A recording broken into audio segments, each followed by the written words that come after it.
Hello, everybody. Welcome to this episode of Car Wash Magazine Live.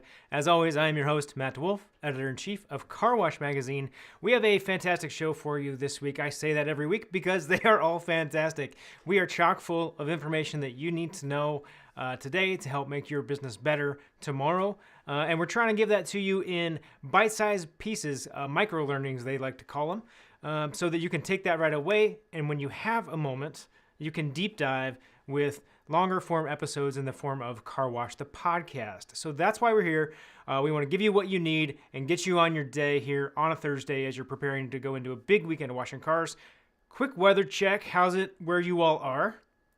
Here in beautiful Minneapolis, we've got 30 degrees, a little bit slushy. So I don't know how it's going to go today. We'll see how heavy the volume is for folks in the area. And we got some storms coming through, but good wash weather coming up right after that, that's for sure. So let me know how you all are doing, what's coming down in your neck of the woods, what you're dealing with.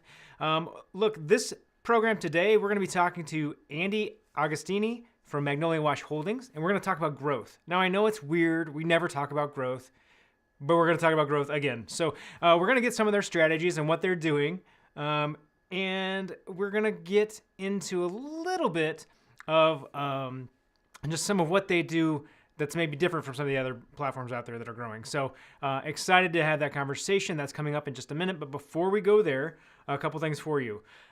First and foremost, you might have missed this announcement. I don't know how you would have, but the Car Wash Show registration is open. Friends, that is in like 13 weeks. So I know it feels like we just had one because we did, but we're having it again, and it's going to be in Nashville. It's going to be amazing. So get your boots, get your hotel, get yourself registered for that. This year, it's one pass, gets you everything. So pretty simple. Trying to take that friction out of that experience for you, making sure that you know where you need to go to get the most out of your time there. Now, that's going on. A couple quick news items for you. In case you missed it, a couple weeks ago, we did announce we've got On the Road. That's a Talk Car Wash program powered by International Car Wash Association. That's going to start up here probably Q3. You can use the link right down there to get some more information if you want, and you can stop by the booth there in Nashville at the show we were just talking about. If you want to maybe offer up your site as a possible tour location, or you just have some ideas, or you just want to get more information, that's where you want to go. Hey, Tom Tilford says it's sunny and 70. I'm pretty jealous about that. I'm not going to lie. I would love to see sunny and 70. Maybe I need to take a trip. Maybe we need to take a trip. So you're going to take a trip to go see some washes with On the Road, Talk Car Wash, powered by International Car Wash Association. And we are going to take you to the next news item. So where do we want to start? I don't want to start with that one. I'm going to tell you that one second. I want to tell you first, congratulations to Stone Soap. They're celebrating 90 years. Hard to believe that this industry has been around that long, but we sure have, friends. So congratulations to everybody over at Stone Soap. 90 years. Wish them a happy anniversary if you think about it today. So the other one I wanted to mention, this is in like the movers and shakers category, right? Where's everybody going? What's happening? You may have seen, you may not have seen. I'm sure there's going to be an official announcement coming out on this soon. But Jason Baumgartner is moving to NCS as the Senior VP of Marketing. So I'm sure we'll get an official announcement on that and learn more about what all that means and what's happening and all of that fun stuff. But congratulations to Jason on the move. I'm sure big things are in store for you, my friend. Now, coming up on this program, I was telling you all, if you're just joining us, we've got Andy Agostini from Magnolia Wash Holdings. We're going to talk about growth. In the next couple of weeks, we have some additional extra fun conversations for you. We've got next week, Love. That platform is going to be joining us, and we're going to be talking about what they're doing with their growth. And then the week after that, we're going to get into one of my favorite topics, friends, menu design. So we're going to have a panel. We're going to talk about menus. What should you do with your menu? Why should you do it that way? What are we doing wrong? What are we not thinking about? And what are we doing right, frankly? So we're going to have that conversation. Before, though, we get into our conversation with Andy Agostini this week, tours are back, friends. We've got a tour for you from one of the Magnolia Wash Holdings properties. This is the Wash Factory in North Carolina.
right, so that's a little bit of car wash love for you here on a Thursday. Check out that tour. That was the Wash Factory. That's a Magnolia Wash Holdings property. Speaking of tours, friends, you can see lots of those tours if you go back to some of the old episodes. You can do that at carwashmagazine.com. And we're going to be showing those when we're at the car wash show in Nashville. We'll be kind of cycling through those for you so you can see some of the great washes in this country and abroad. If you guys have a great wash you want us to feature, let me know. That's mdewolf at carwash.org. We can see what we can do about getting you featured on the show, getting your wash highlighted, and sharing the story the way that you deserve it. So we'll do that if you send it to me, mdewolf at carwash.org. Remember. Now, we're going to get into the conversation here with Andy Agostini from Magnolia Wash Holdings. That is coming up for you right now. Thinking through our growth plan, a lot of it was around the greenfield space. However, I think once we really started diving into the operations and starting to establish ourselves, that's really when I think a lot of the acquisition opportunities started presenting itself. So we kind of shifted our model to focus heavily on acquisitions while we were kind of building out that greenfield strategy. Yeah, I mean, I really like that approach because you all were able to kind of build up a pretty strong base. And frankly, you can start to see things you like and things you dislike before you get too far down this greenfield opportunity. And now you guys are at a point where those greenfields are going to start bearing fruit. That it's going to start producing for you, and you have this strong foundation of acquisition. So it really kind of set you guys up for some quick success. Yes, absolutely. So let's talk about how this kind of growth happened and that accelerated track for you all, because I want to know, like, is there something you were targeting as you were going out at these locations? Is there some recipe here, or were you just finding good opportunities and whatever that is? Could you help define that a little bit?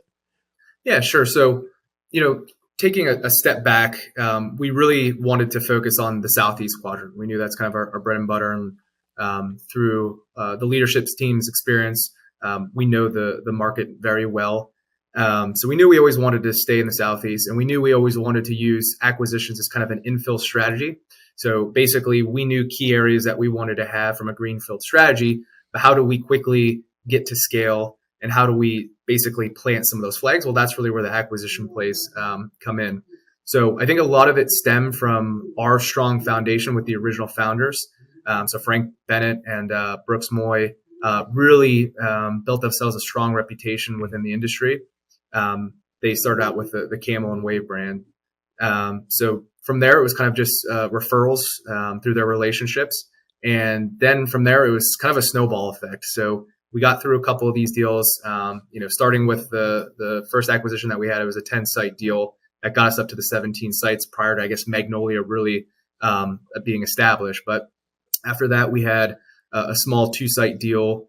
And then shortly thereafter, there was a couple smaller acquisitions that came into play. And that's really, I think, when we started to build a reputation of really kind of looking at the best interests of the sellers, their employees. At the end of the day, we all know that this is a family business for a lot of individuals, and we take pride in that. So we want to make sure that as part of our acquisition strategy, we are going above and beyond to serve the employees, serve the customers, and kind of retain that strong brand that these sellers have already established within those markets. So, okay, so you sort of answered my next question, but I'm going to ask it anyway, because I think there's probably more to it. I talked a little bit about it as we were kicking off the show today. This industry has been growing very quickly. And a big part of that is platforms like Magnolia starting to pop up and starting to kind of really accelerate that consolidation effort.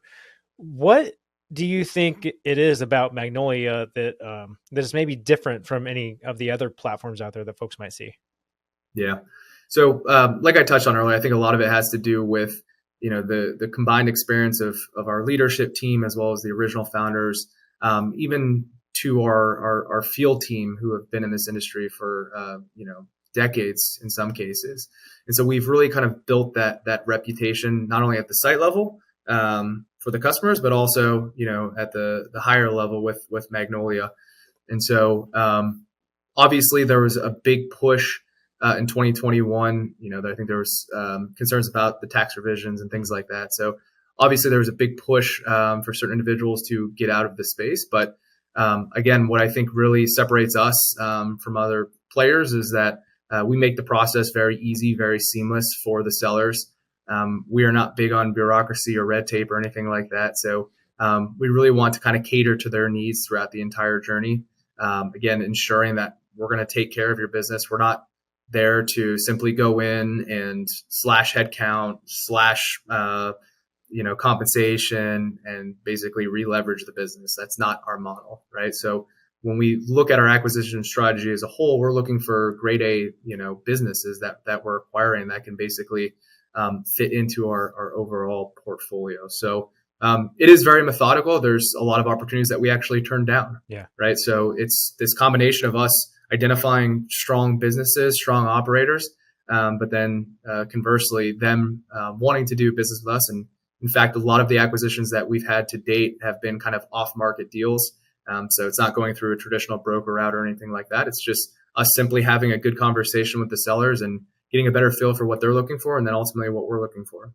Yeah, I love that approach because, for me, that feels like what this industry has always been, right? It's always been very entrepreneurial in spirit. It's always been about making deals with people, right? And being able to move quickly. And I think that agility and that ability to be nimble is really important. So I really like that you all are approaching it that way, because I feel like in any industry, as you start to get this consolidation, there's a little bit of like puckering up and going, oh my God, can we please not lose the culture? Like, can we please not lose our essence? And I think that the more that you see things like what you all are doing at Magnolia, I think the more that those who have been in the industry for a while can be a little bit more comfortable that that essence is not going to go away anytime soon. Exactly. Yeah, we really take pride in our culture. That's something that we push for. Every industry right now is going through challenges when it comes to finding quality labor, right? Mm-hmm. So for us, it's very important that we take care of our employees, and from a compensation standpoint to additional perks to benefits, you name it. We want to really kind of go above and beyond for our team members. They're the heartbeat of our business. Haha. See what I did there? I cut it off right in the middle. Right when you wanted to be able to figure out what that next thing was, that's the end, friends. You can get the rest of it at carwashthepodcast.com or wherever you're consuming your podcast content. It is right now 11:49 Central Time. In 11 minutes, the full episode of that conversation will drop for you in your platform of choice, so be ready for that. If you all have stories you think we need to be covering, let me know. mdewolf@carwash.org. We are happy to have those conversations and really excited to be able to share the great stories in this industry with everyone. And friends, whether it's 70 degrees and sunny where you are, or whether it's 30 degrees and snowy on the way to negative temperatures, this weekend when you're out there, you know what to do. There's just one thing you've got to do, and that is keep it clean.